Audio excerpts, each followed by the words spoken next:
Não. Está no ar. Gente que fala. Gente que fala. Tem texto e direção geral do jornalista Fausto Camunha. Gente que fala.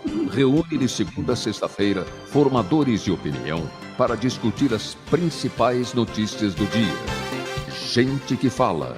Tem o selo de qualidade APCOM.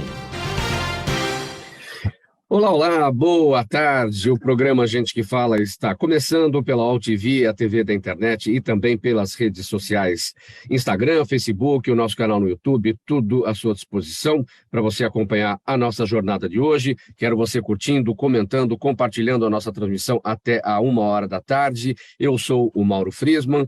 Hoje é quarta-feira e o nosso espaço aqui às quartas sempre voltado para discussão, para análise, para o debate dos temas da saúde, do bem-estar e do comportamento, e a gente montou um time especialíssimo nesse dia do aniversário da cidade de São Paulo para poder falar sobre esses temas da saúde que são tão importantes para nós. Eu apresento aqui a doutora Albertina Duarte Takeuchi. Ela é ginecologista, obstetra, coordenadora do Programa de Saúde do Adolescente e ex-coordenadora de políticas públicas para as mulheres do estado de São Paulo. Tudo bem? Eu também apresento o Dr. Ricardo Contesini, médico cardiologista esportivo, médico cardiologista esportivo e clínico geral. Doutor Ricardo, tudo bem? Bem-vindo ao programa Gente que Fala mais uma vez. Tudo bem, Mauro? Bom dia, obrigado pelo convite. Olá para todos os telespectadores e meus colegas. Também com a gente o Dr. Adriano Leonardi, ortopedista e traumatologista, especialista em medicina esportiva e em cirurgia do joelho. Doutor Adriano, bem-vindo mais uma vez, tudo bem? Muito obrigado, Mauro. Agradeço demais de novo o convite. E também com a gente o biomédico Roberto Martins Figueiredo, o conhecido Doutor Bactéria, mais uma vez com a gente. Tudo bem, Doutor Bactéria? Meu querido, é um prazer muito grande aqui, né? Rever amigos, rever pessoas assim competentes. Uma felicidade aqui, ainda mais de encontrar amigos competentes, né? A gente aprende muito aqui, que nem a gente aprende nesse programa. Tá um prazer estar com vocês. Vamos aqui ao nosso primeiro assunto dessa quarta-feira. O nosso primeiro tema é o seguinte: a ministra da Saúde, Nízia Trindade, disse que sua gestão será pautada pelo diálogo com a sociedade na busca de soluções para as questões mais prementes, sempre com embasamento científico na construção da política pública de saúde. Em pouco mais de 2 semanas, à frente do Ministério da Saúde, agora já a terceira quase, né? O que mais tem preocupado a ministra é a desestruturação das relações com a sociedade. E, além disso, a falta de informações sobre a situação operacional, como estoques de vacinas, medicamentos e as ferramentas necessárias para o trabalho imediato. Doutora Albertina, a ministra Nízia, ela deu uma entrevista na semana passada, dia 17, à Globo News, ao jornalista Roberto Dávila, e foi quando ela destacou esses pontos todos que eu acabei de citar. Ela falou que está em elaboração um Plano Nacional de Saúde, que vai incluir também um Programa Nacional de Imunização reestruturado. Isso na semana passada. Ela disse que essa semana a coisa já estaria mais encaminhada, né? Como é que a senhora avalia, nesse primeiro momento, essas observações dela e o que precisa ser feito na pasta da saúde? Bem, a doutora Nízia, ela é uma cientista, ela tem um papel importante à frente da Fiocruz. Meus respeitos, fiquei muito feliz dela ser a primeira mulher que é ministra, e principalmente com a competência, com a história dela. Ela é uma pesquisadora, né? Ela teve um papel fundamental na pandemia. Na época da transição, eu encaminhei ao doutor Temporão e ao doutor Padilha. O doutor Padilha hoje é ministro, né, das instituições. E Relações institucionais. Né? Eu encaminhei um plano de saúde da mulher em todas as fases da vida. Claro que eu dei ênfase à adolescência, mas eu tenho certeza que, por essa experiência da Fiocruz, a doutora Nízia vai dialogar com as entidades científicas, com a FEBRAS, com a Federação Brasileira de Ginecologia e Obstetrícia, com a SOGIA, que é a Sociedade de Ginecologia da Infância e da Adolescência, da qual também sou presidente, vice-presidente, e eu tenho certeza que ela vai dialogar com os movimentos sociais. eu acho que a saúde, nós temos o SUS, é um patrimônio. Nenhum país do mundo tem o SUS. Se não fosse o SUS, nós não teríamos 700 mil mortes, nós teríamos 10 vezes mais mortes. Então, a experiência do SUS foi uma experiência que tem que ser resgatada, melhorada. É claro que tenho certeza, pela seriedade dela, que ela não está tendo acesso às informações. A questão da vacinação, nós sabemos que muitas crianças querem se vacinar, do sarampo, da poliomielite, e nós vamos ter riscos de voltar. A vacina do HPV foi desprezada. São Paulo foi uma mudança. São Paulo teve outro papel. Nós tivemos o doutor Jean, que foi eu vou dizer, um mártir da vacina, porque ele é infectologista, era do Emílio Ribas. Então, São Paulo conseguiu manter. Agora, o resto do Brasil, não.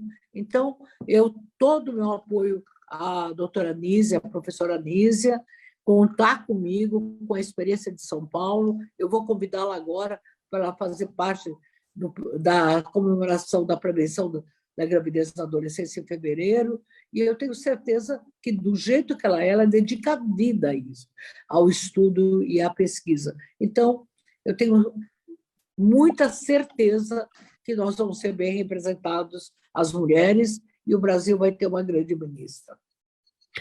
Doutor Bactéria, a doutora Nízia Trindade, ministra da Saúde, destacou também o seguinte: as PPPs e o conhecimento desenvolvido nas universidades também serão estimulados para aperfeiçoar a capacidade produtiva no âmbito da saúde. Aí não é só o aproveitamento do conhecimento que já existe, mas também a necessidade do estímulo às pesquisas, não é, doutor Bactéria? Eu acho importante, eu acho que o diálogo é assim importante, tá? Mas, sinceramente, eu vou ser sincero, eu acho que a coisa está tão clara, tá? É tão fundamental o porquê desses problemas de saúde que existem, não é? Que, poxa, eu deveria partir já para fazer, já para agir. Não é? Puxa vida, nós temos 50% da população brasileira com esgoto tratado. Poxa vida, isso daqui nós temos 220 milhões de pessoas, são 100 milhões de pessoas que jogam o cocô na rua. Não é? E a natureza, o que faz? Tudo que você joga nela, devolve para você. Se você jogar um colchão na rua, primeiro enchente te devolve. Não é? Então, muita infecção vem por aí. Pô, nós temos 65% dos leitos hospitalares relacionados com problemas hídricos. Né? Nós temos frasquinhos de cloro que poderiam ser dados para a população, estragando, porque o pessoal não vai buscar. Né? Então, acho que vacinação, nós temos 50% só da população vacinada em dia. Né? Então, acho que aí o que está batendo muito é educação. Né? Educação, é informação. Nós tivemos aqui em 2020 uma queda muito grande de doenças relacionadas com falta de higiene. Por quê? Porque você ligava a televisão, o pessoal falava de tem que lavar a mão, tem que fazer higiene básica.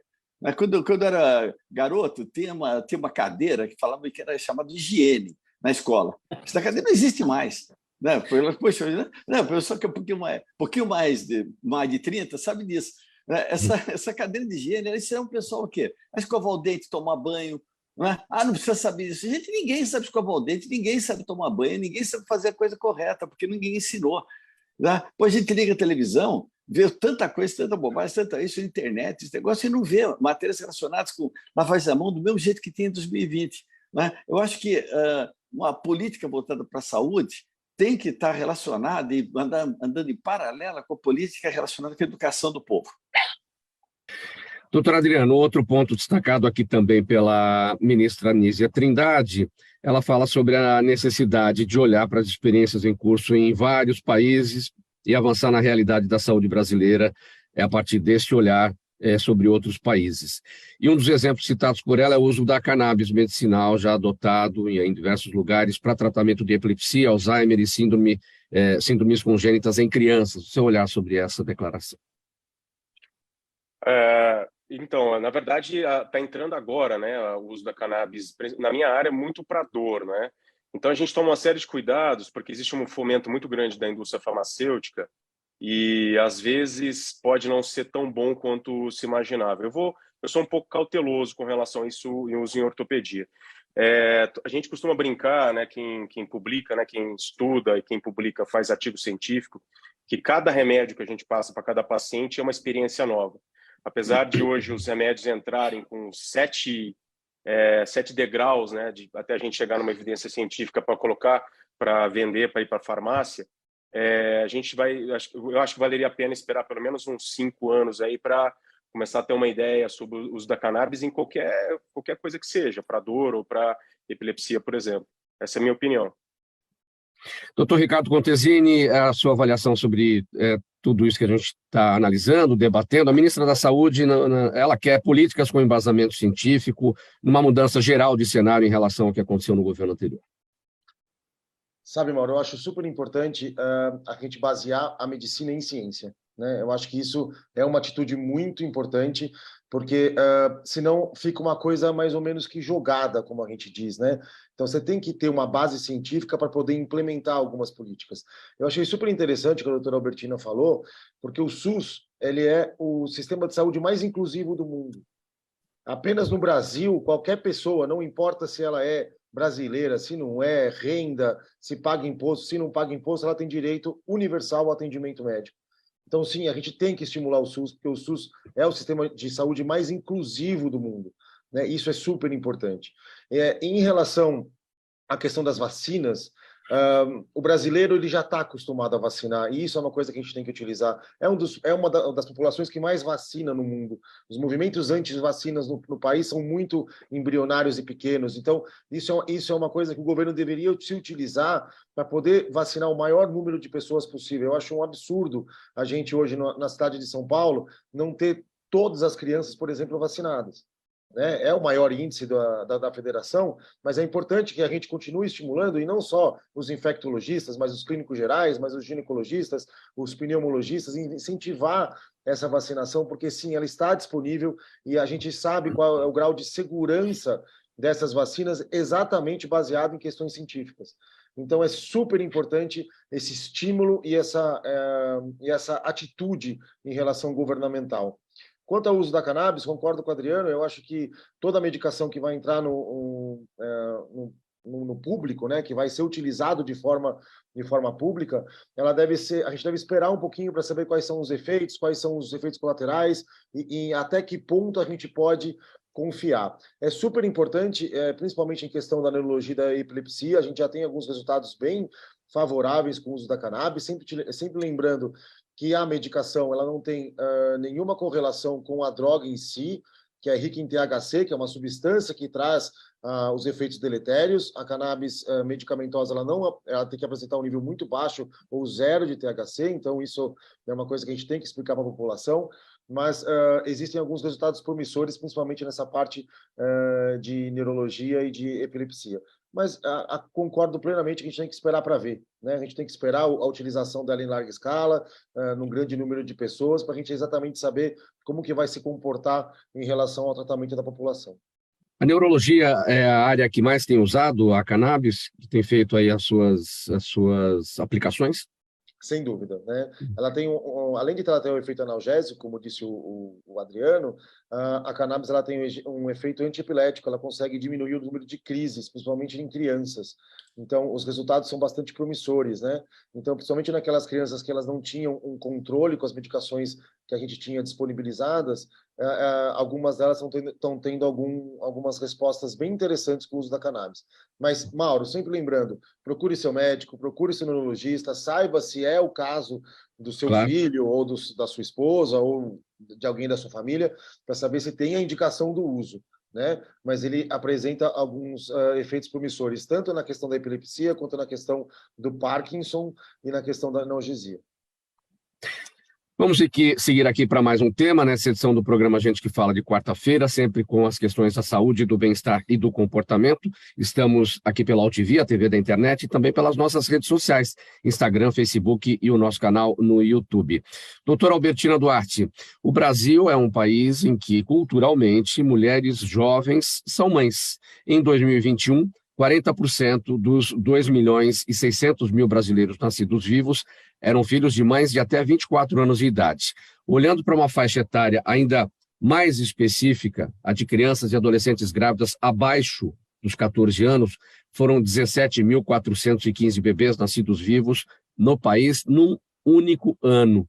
Além dos problemas individuais de cada uma dessas mães e filhos, essa situação gera um custo de 4 bilhões e 100 milhões de reais por ano ao Brasil, ou seja, quase 10% do produto interno bruto. É um grande desafio a gravidez na adolescência, não é, doutora Albertina?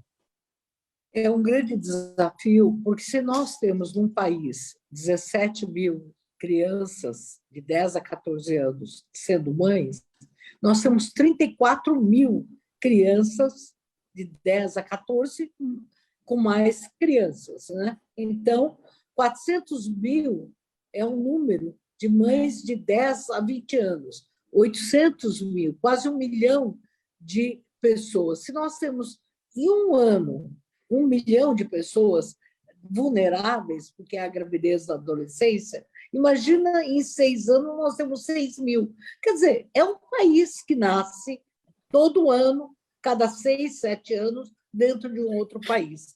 E é desigual, porque, veja, aqui na cidade de São Paulo, por exemplo, Moema é a cidade, é o bairro que tem menos gravidez da adolescência. Marcilac tem 50 vezes mais do que Moema.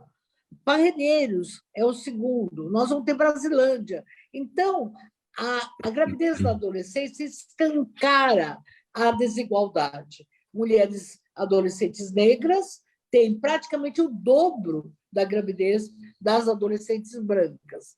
Então, uma mulher adolescente mãe, ela é desigual nas oportunidades de trabalho, no estudo, na criação dos seus filhos. Como ela não tem preparo emocional, ela nem ficou ainda mãe, filha, ela não consegue ser mãe.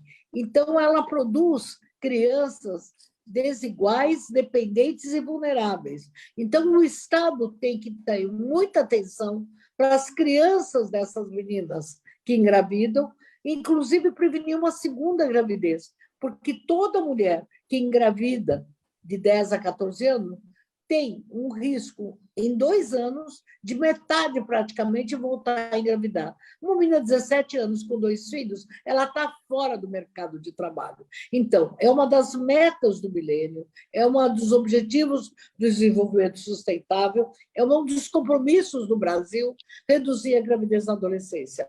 Eu tenho muito orgulho de, no estado de São Paulo, ter reduzido, desde 98 e até agora, coordenar esse programa que reduziu em 69% a gravidez. Nós ganhamos prêmios e São Paulo ganhou esse prêmio. Mas São Paulo puxa o Brasil, porque é 1/4 da população do Brasil. Então, o Brasil está acima da média mundial. Ele tem, o Brasil como um todo, tem índices parecidos com o Equador, com a Colômbia, com a Bolívia. Então, isso, aquilo que eu digo, o SUS é uma ferramenta, é o sistema mais inclusivo. Eu não acho que é possível nós termos a gravidez na adolescência. Quer dizer, a proposta de distribuição de métodos anticoncepcionais não é só isso. É instituir uma tecnologia de baixo custo, que são as rodas de conversa no Sistema Único de Saúde. Não é que eu acho, já temos feito nas regiões mais vulneráveis, para que as adolescentes previnam-se, né, elas possam evitar as doenças sexualmente transmissíveis e também elas evitarem a gravidez. A vacina do HPV pode ser um momento muito importante de estímulo à prevenção, dupla proteção. O menino também fazendo a vacina, mas também sendo estimulado. Eu acho que o uso do preservativo deve ser como lavar a mão, como tomar banho, como escovar dente. Menina, não beije ninguém com bafo. Nenhuma adolescente beija alguém com bafo.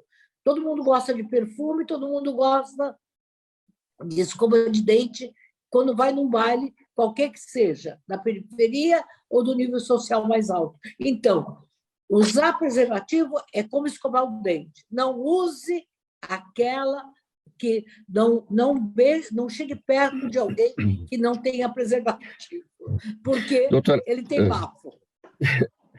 Doutora Albertina, como é a abordagem do programa Saúde do Adolescente, coordenado pela senhora em São Paulo, junto às famílias e junto às escolas, no trato aí com os pais e no trato com os educadores, e como é que é essa articulação aqui de São Paulo, agora daqui para frente, como é que poderá ser com o governo federal para a implementação do que a gente faz aqui em outras localidades do país?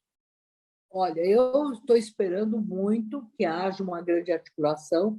Eu já procurei o secretário Padulo da Secretaria da Educação do município, ele foi muito receptivo. Nós estamos com um projeto, inclusive, de nos céus, em 5 céus vulneráveis, quer dizer, seria Grajaú, Brasilândia, a região de Itaquera, para que a gente pudesse efetivamente fazer um projeto piloto nos céus. É um grande sonho meu, desde que os céus foram fundados, da gente poder ter um programa de educação para a prevenção de meninos e meninas da gravidez na adolescência e das doenças sexualmente transmissíveis nos céus. Então, eu acredito que essa experiência de São Paulo, já falei com Eleusis Paiva, no dia da posse, eu falei, eu quero que o programa do adolescente vá para o Brasil, e tive na reunião agora, na Fiesp, com o doutor Alckmin, que falou para todas as pessoas que eu tinha sido excelente coordenadora, também falou junto com o doutor Giovanni Cherry. Eu estou dando nomes para comprometimento mesmo meu com as pessoas. E eu disse, eu quero que essa gravidez na adolescência seja um exemplo para o Brasil e diminuindo em São Paulo. E conversei com o Maurício de Souza. Maurício, queria que você fizesse um gibi do Pelezinho, da prevenção da gravidez na adolescência. E ele, com aquele jeito simpático dele, falou, manda, está aqui, manda. Então, eu estou com muita esperança dessa articulação. Quer dizer, eu acho que São Paulo pode exportar esse modelo e nós podemos ter de Tocantins ao Roraima, que é um índice maior de gravidez, é muito fácil prevenir, é empoderando essa menina, falando do cotidiano dela. E a mulher empoderada, ela luta e vai para os seus projetos de futuro. O projeto de futuro de uma menina neste país não pode ser a gravidez.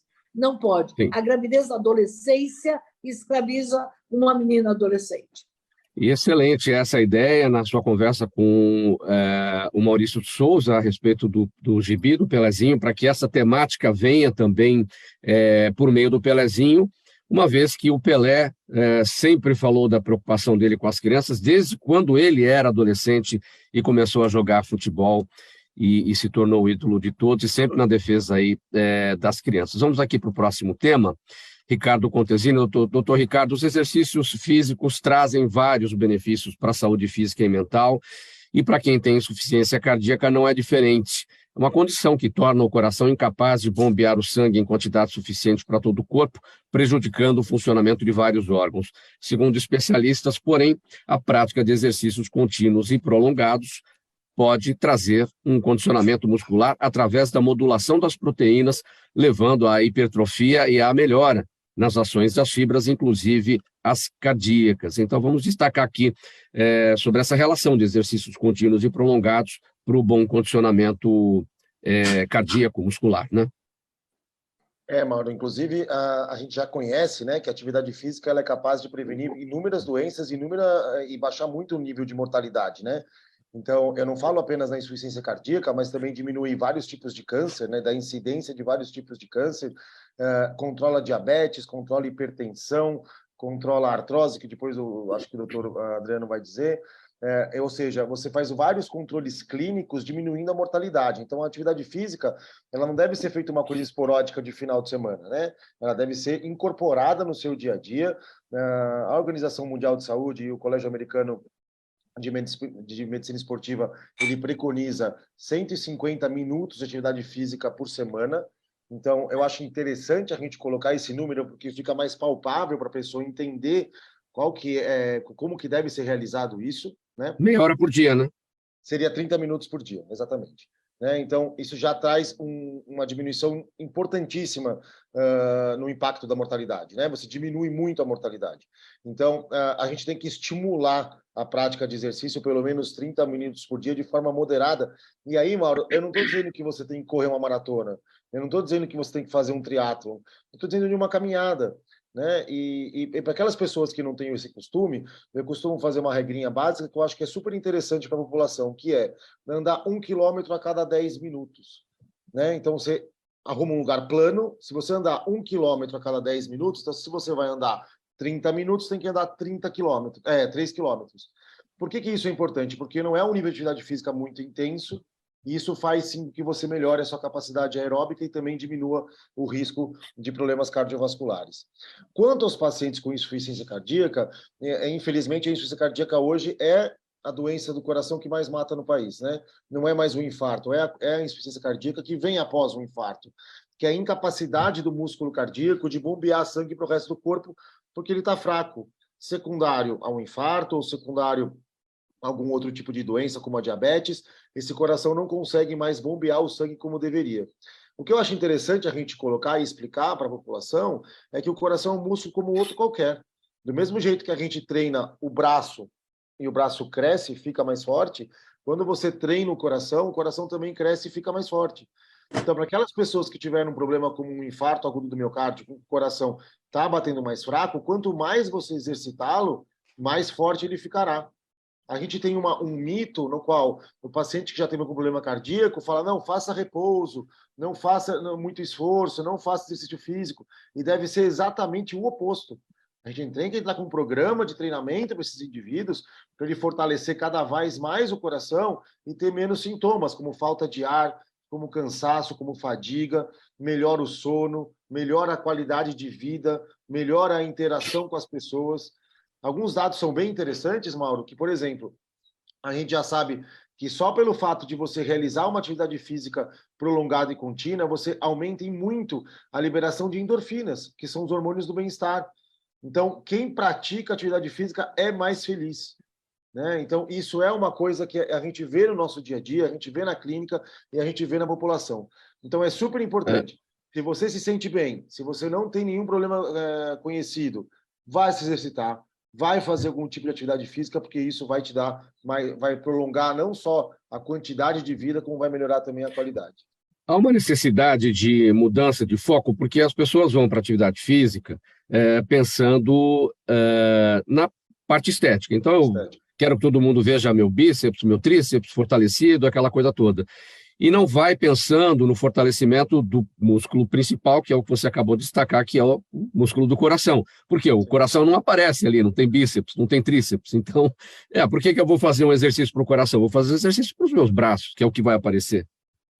E é antagônico, né? Porque muitas vezes, inclusive, as pessoas acabam utilizando drogas e utilizando substâncias como os anabolizantes, que são extremamente prejudiciais à saúde, apenas com um foco estético, né? Então, vai totalmente contra o intuito da atividade física e do bem-estar, né? Então, isso é muito antagônico, mas sim, eu acho que a gente tem que mudar o foco, e aí eu vou me basear muito no que a doutora Albertina falou, que eu acho que é o seguinte: o que falta é educação, o que falta é as pessoas saberem e serem educadas para saber o que é melhor e o que é pior, e não só aquela cultura de Instagram, cultura de Facebook, aquela cultura de querer mostrar o corpo, né? Então, eu acho que sim, a gente tem que mudar o foco. Eu acho que é super importante que a gente coloque políticas públicas de atividade física desde a infância.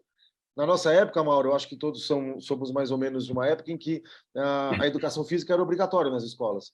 Isso era super importante, porque você ensinava a criança o benefício da atividade física. Eu acho que era o momento mais lúdico, né, do seu dia escolar, e você trazia essa cultura do esporte. Agora não é mais obrigatório. Então, tem muitas crianças, nós temos falando de obesidade infantil, de crianças extremamente sedentárias desde o começo, e que vai trazer um impacto muito grande, não só na saúde pública, como na mortalidade da nossa população. Então, essa ideia a gente tem que mudar. A atividade física tem que ser vista como um bem-estar, ela tem que ser incorporada no seu dia, igual tomar banho, né? Eu brinco bastante com meus alunos e com meus pacientes, que falam assim: eu não tenho tempo. Não, você arruma tempo para tomar banho no seu dia. Você arruma tempo para assistir a sua série no seu dia. Você tem que arrumar meia hora para fazer tipo de atividade física, porque ela tem que ser incorporada no seu dia a dia como uma prática de bem-estar. Programa Gente que Fala, edição de quarta-feira, com as questões da saúde, do bem-estar e do comportamento, aqui pelo AltV e também pelas nossas redes sociais. Uma parada breve agora, mensagem do nosso apoiador no intervalo. A gente volta em seguida com a sequência dos nossos temas. Até já. Os melhores trabalhos de comunicação nunca abrem mão de um excelente instituto de pesquisas. A Orbis é um instituto de pesquisas que une precisão, confiabilidade estatística com a mais alta tecnologia em pesquisas do mercado. Na sua próxima pesquisa, se eu fosse você, chamava a Orbis. Até porque o sucesso é consequência o que você tem e o que você faz. Estamos de volta com o programa Gente que Fala, edição de quarta-feira, os assuntos da saúde, do bem-estar e do comportamento por aqui. Hoje, aniversário de São Paulo, um time especialíssimo aqui para a nossa conversa sobre os assuntos. E hoje, antes da sequência aqui da nossa conversa, quero conversar com você, eu quero falar com você sobre o seguinte, quero te fazer um convite a você que assiste o programa Gente que Fala, você que nos acompanha todos os dias, que é empresário, que é executivo, é representante de entidades da nossa sociedade civil, que atua em qualquer atividade do nosso mercado.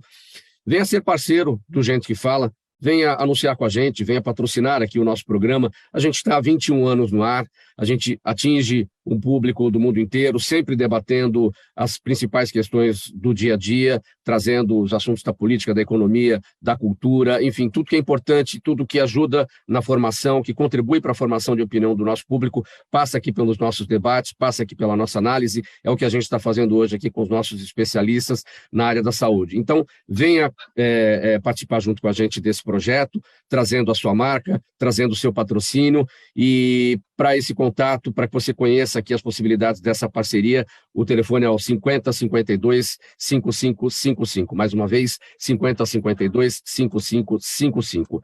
Eu vou seguir aqui com o próximo tema, para falar com o doutor Adriano Leonardi sobre o seguinte: a doença cartilaginosa, tanto a traumática aguda quanto a degenerativa, chamada de condropatia, tem origem multifatorial e leva à degeneração da cartilagem articular, afetando todos os componentes da articulação.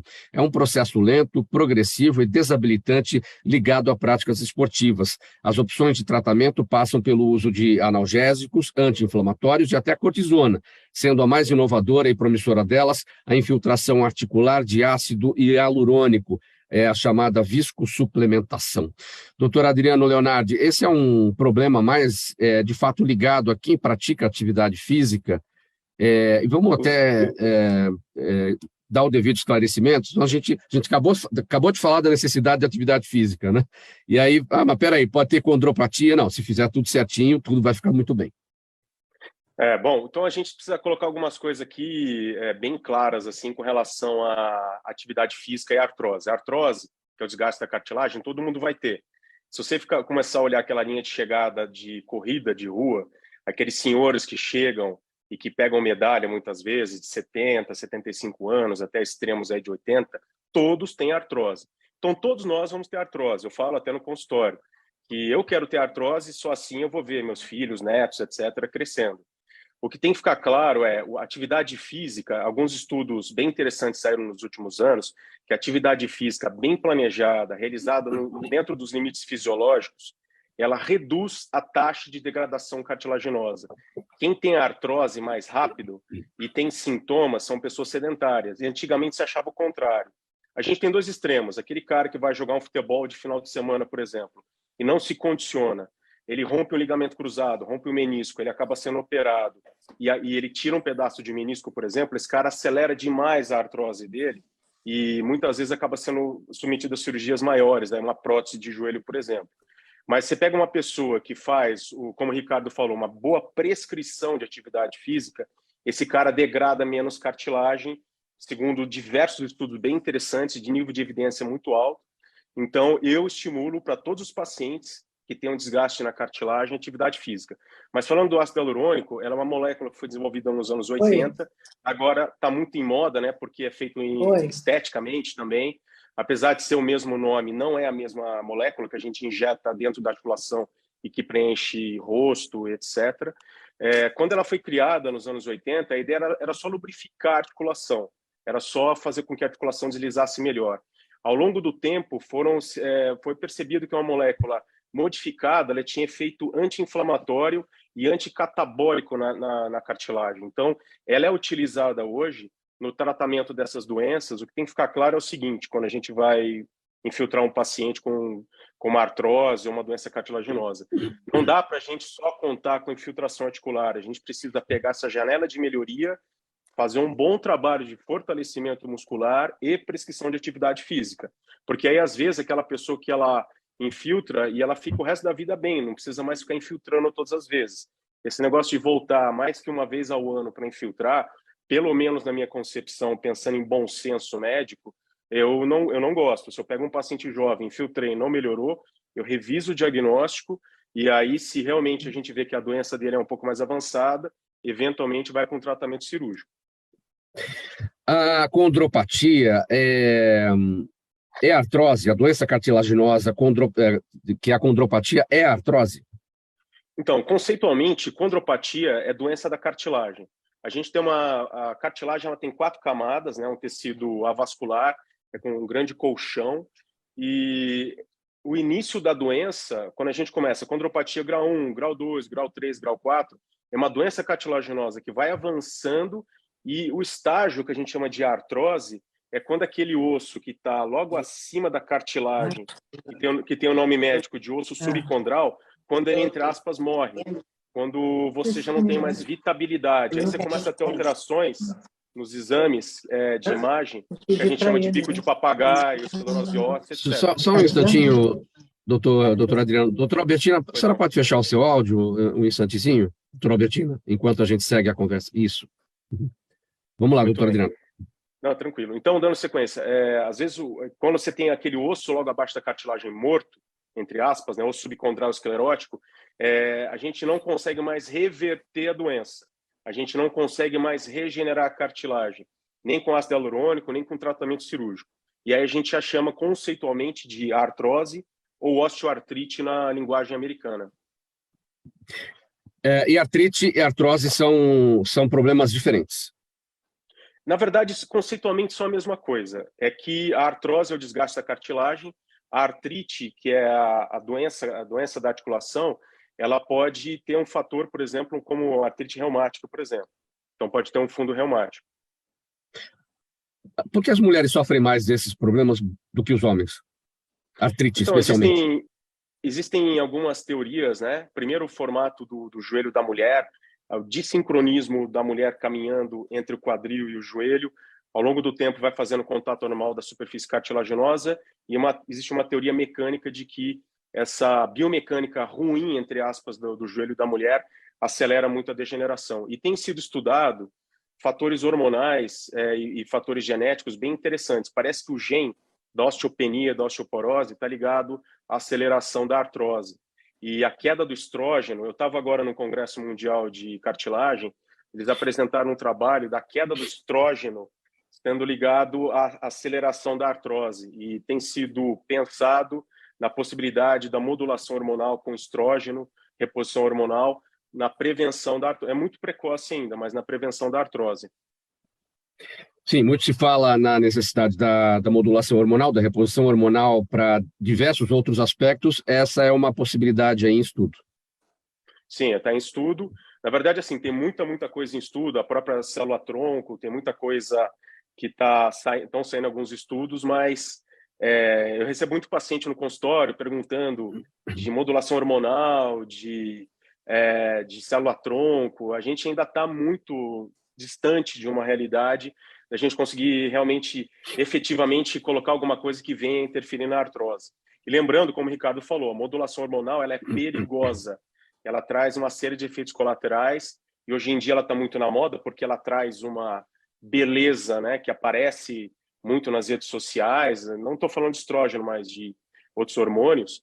Então, é muito perigoso as pessoas irem atrás disso daí.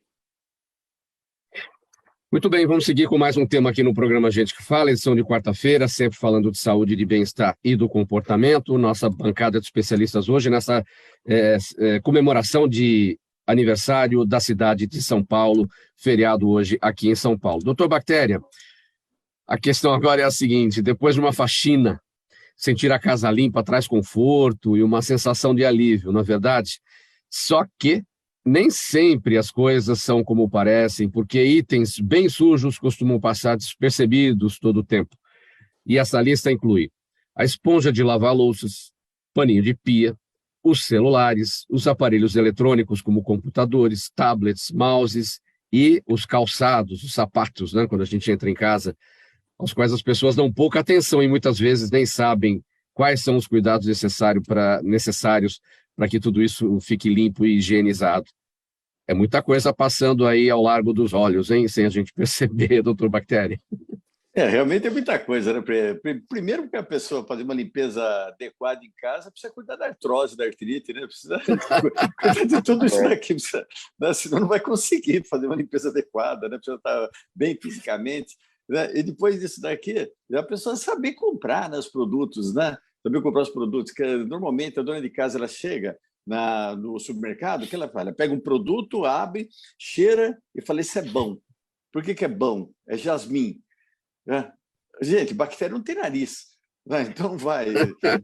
Então não interessa o cheiro que ela vai ter quando vai atacar. Segunda coisa é que a pessoa fala assim: não, vou comprando desinfetante que eu vou desinfetar a minha casa. Eu sempre pergunto: para que tu desinfeta a tua casa? Para matar bactéria. Para que tu quer matar bactéria na tua casa? Tu não mora no UTI, não mora no hospital. A tua casa tem que estar limpa e desodorizada. O próprio desinfetante, quando você compra, está escrito mata 99,9% das bactérias. Isso aqui não é para me salvar, não, gente. Tá? Se 99% você for ler o rótulo, que ninguém lê rótulo. A pessoa não lê nem bula de remédio, imagina rótulo de desinfetante. Né? Se tu lê o rótulo de desinfetante, está escrito mata 99 quando utilizado puro. E a indicação é utilize um copo desse produto para cada 20 litros de água. Que é para quê? Para se limpar e desodorizar, que é o que tem que ficar na sua casa. Né? E está limpo e desodorizado. Mas eu quero que esteja um cheirinho de frutas vermelhas dos congos asiáticos. Você compra o odorizante das frutas vermelhas dos congos asiáticos e dá uma odorizada na tua casa. Isso, mas tem que estar limpo e desodorizado. Primeiro ponto. Segundo ponto, que o pessoal acha que a coisa mais contaminada, o local mais contaminado que tem na residência é banheiro, sendo que o banheiro é o local mais limpo. Né? O banheiro mais contaminado que tem na sua casa é a cozinha. Tem o cachorrinho da família que vai, é hortaliça, é carnes, é manipulação, todo mundo passa lá, é o local mais contaminado. Então, não precisa ter tanto receio. Misturinhas caseiras, até fiz um post no Instagram falando sobre isso. O perigo dessas misturinhas caseiras que as pessoas fazem, que para facilitar, então, misturar água sanitária com vinagre, isso faz uma bomba que pode até te matar, né? E fecha tudo. Então, não é necessidade de utilizar isso e não é necessidade de fazer essas misturinhas. Né? Esponja, pano de luz, tudo isso tem que ser o seu cuidado. Esponja, o pessoal tem o costume, por exemplo, de... a esponja dura uma semana. Só que aqui no Brasil, é interessante que as pessoas têm parece que uma norma, né? Morre uma esponja na cozinha, nasce uma esponja no banheiro. Morre uma esponja no banheiro, nasce uma esponja no quintal. Mas parece que a esponja faz turismo em casa, né? Você vai mudando para todos os lugares. Sendo que a esponja dura uma semana, então você tem que usar, principalmente, produtos que sejam autodesinfetantes. Hoje em dia você tem produtos autodesinfetantes, aqueles que têm íons de prata. Quando você fala de morrer uma esponja na cozinha e nascer no banheiro, é porque aquela esponja da cozinha vai virar esponja para lavar o vaso sanitário. Isso, apesar de ir para o vaso sanitário, aquela esponja não serve mais para isso. É esse o sentido. Gente, uma esponja de cozinha, por exemplo, tem resto de alimento. Você vai levar isso daqui no banheiro? Né? Uma esponja que você usa no banheiro tem o resto de outras coisas. Então, você vai levar para onde? Vai voltar para a cozinha? Vai para o... Então, hoje em dia, a tecnologia da esponja está muito evoluída. Então, tem esponjas para cada finalidade. O tempo de vida útil também. O tempo de vida útil de uma esponja é uma semana. Uma semana. Não dura mais que uma semana. Né? E a camiseta que morre e nasce um pano de chão? Então, pano. Vou falar de paninho. Esse pano de louça que o pessoal fala, né, esse paninho de louça, graças a Deus que ninguém aqui no Brasil tem costume de colocar na pia para secar, né, nem no fogão, para secar, que um paninho desse daqui tem 1 bilhão de bactérias a mais do que o tampo de um vaso sanitário de banheiro público.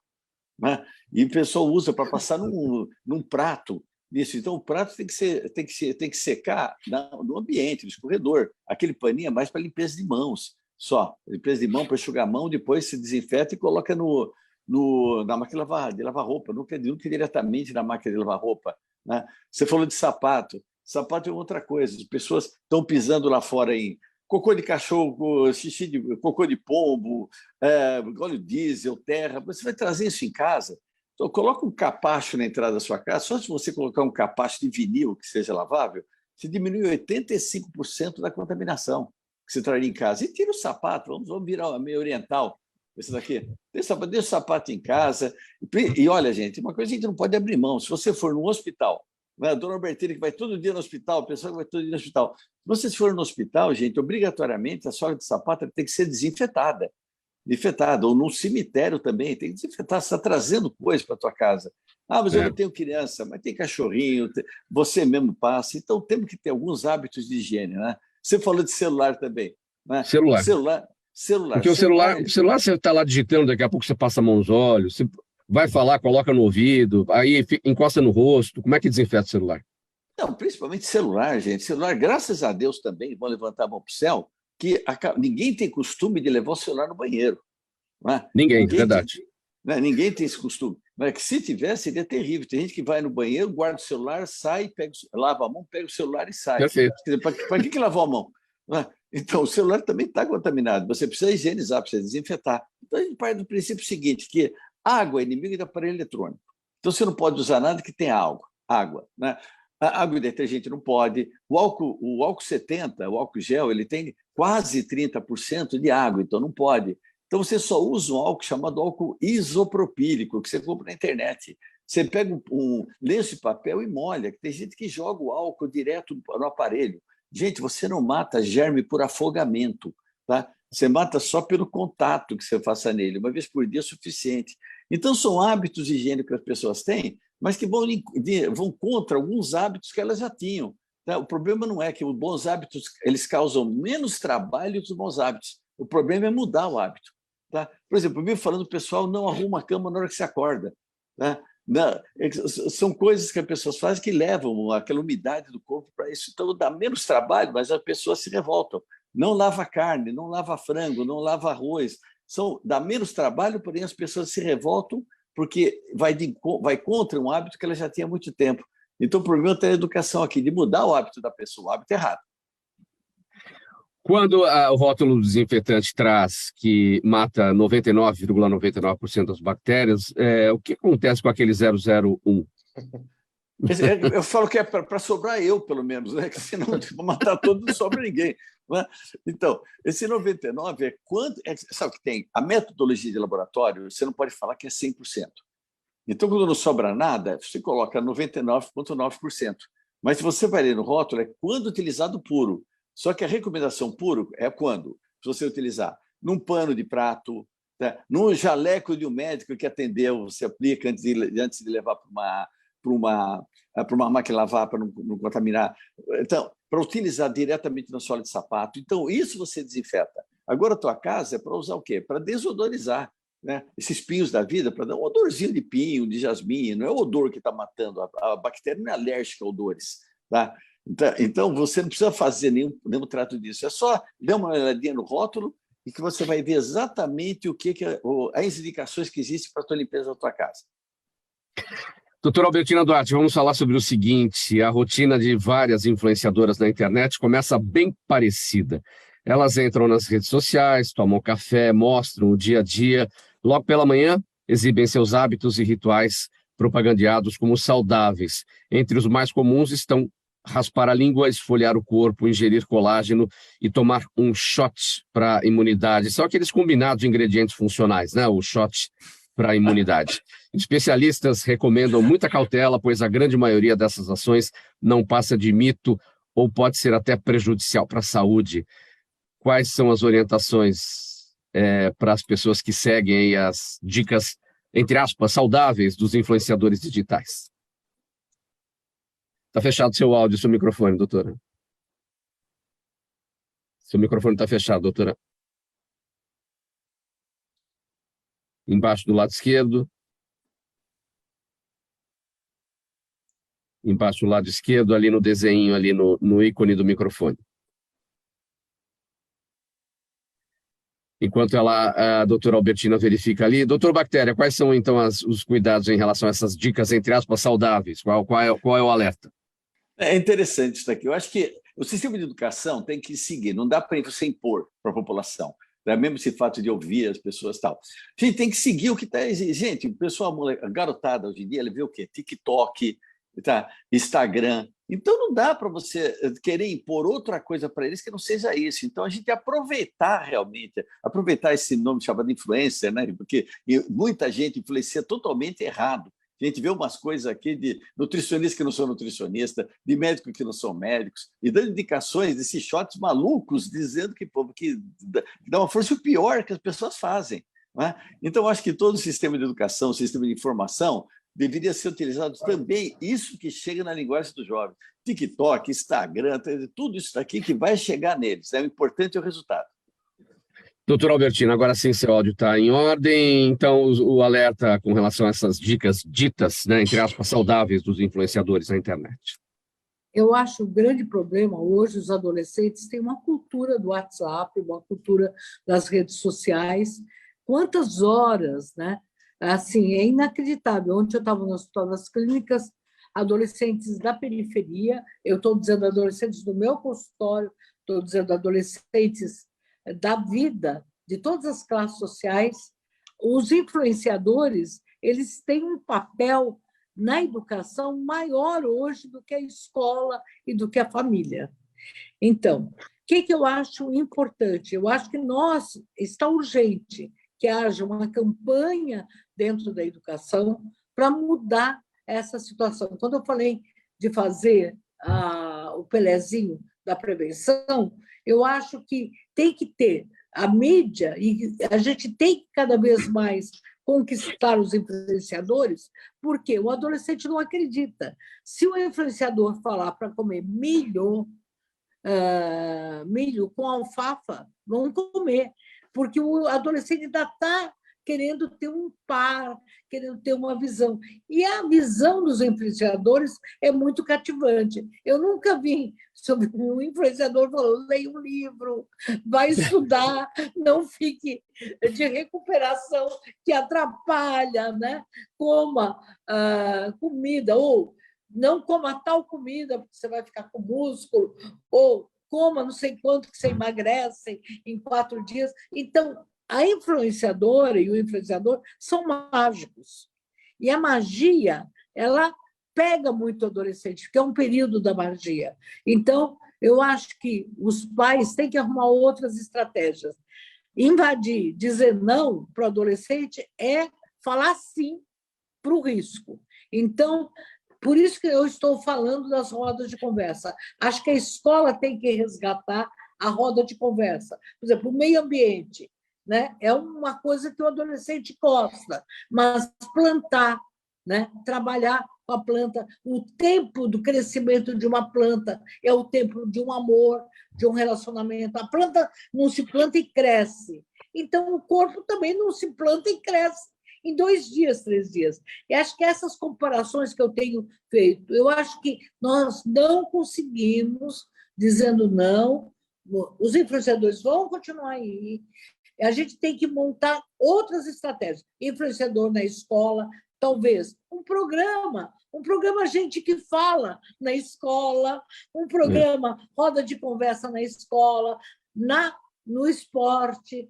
Tem que começar a ter. E quem sabe se a gente consegue que os esportistas façam também, né, uma rede de influenciadores. Não da magia, né? Em outros tempos, Neymar dizendo eu ganho tantos milhões em 2 dias.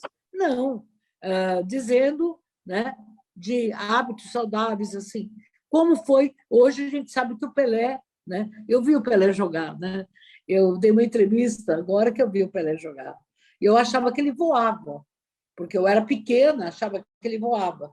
E, na verdade, ele fazia, quem é especialista sabe que ele conseguia 2 movimentos no alto, levantar. Mas ele era um treinador.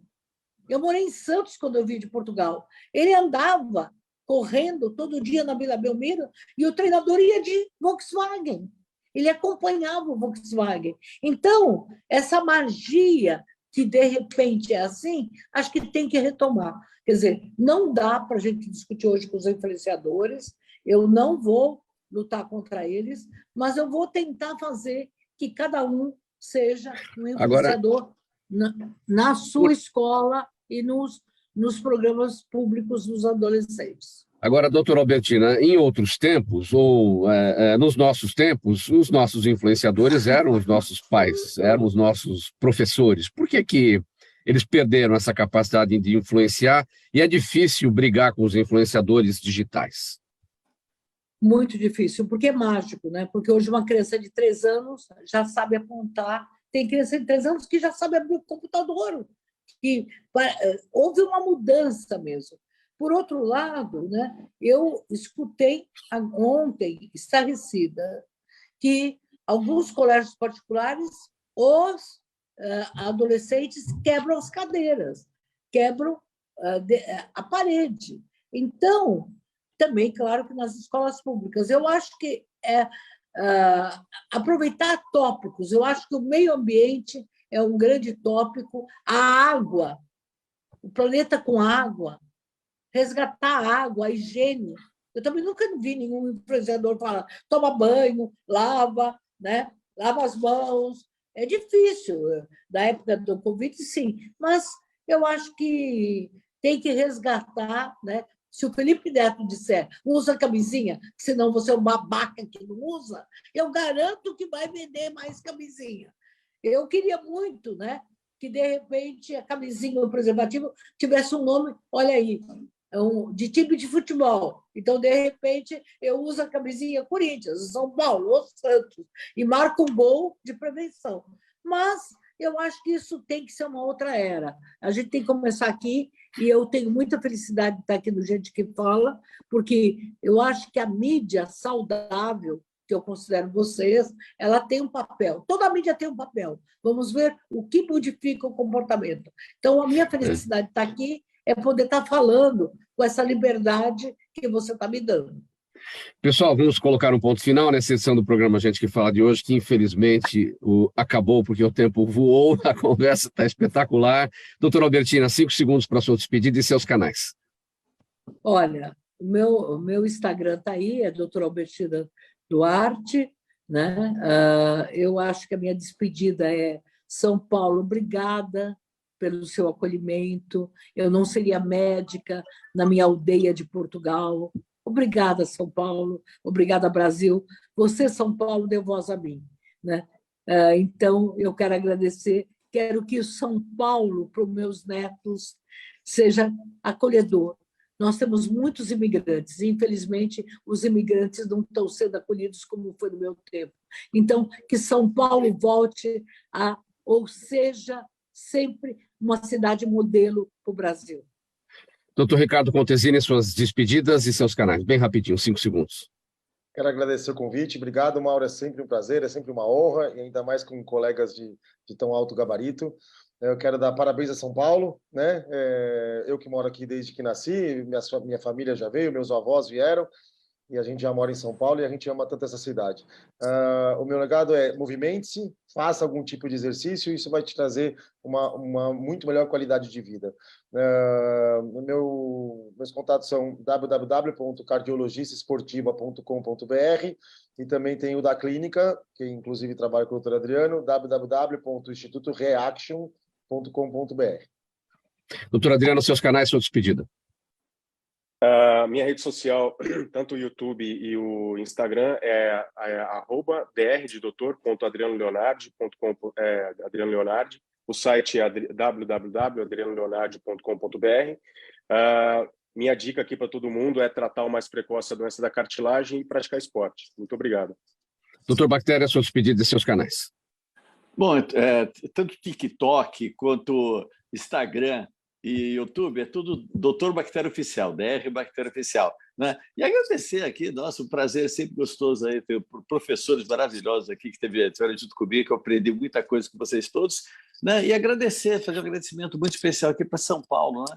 Que é que acolhe a gente, que é o pai, a mãe da gente, a família da gente aqui. Sem São Paulo a gente não conseguiria viver. Então, acho que a melhor coisa que a gente pode fazer para o São Paulo é tratar bem São Paulo. Muito obrigado pela presença de vocês todos, em nome da equipe do programa Gente que Fala, nesse programa de quarta-feira, sempre com os assuntos da saúde, do bem-estar e do comportamento, uma quarta-feira especial em razão do aniversário da cidade de São Paulo. Doutora Albertina Duarte Takeuchi, doutor Ricardo Contesini, doutor Adriano Leonardi e doutor Bactéria. O programa Gente que Fala, a realização da ABCom, na técnica da AltV, o Sérgio Oliveira. Valeu aí, Sérgio, pelos trabalhos de hoje. Apresentação minha, Mauro Friesman, pauta e redação Pedro Schiavon, Zenilda Salvato, nossa diretora de produção, jornalista Fausto Camunha, nosso diretor-geral, jornalista Alberto Luchetti na direção-geral da AltV, e você, espectador, você, internauta, sempre aí do outro lado, a razão da nossa presença aqui todos os dias. Obrigado pela audiência, a gente volta a se falar amanhã, quinta-feira, ao vivo, a partir do meio-dia, aqui pela AltV e também pelas redes sociais. Um abraço, tchau, até lá.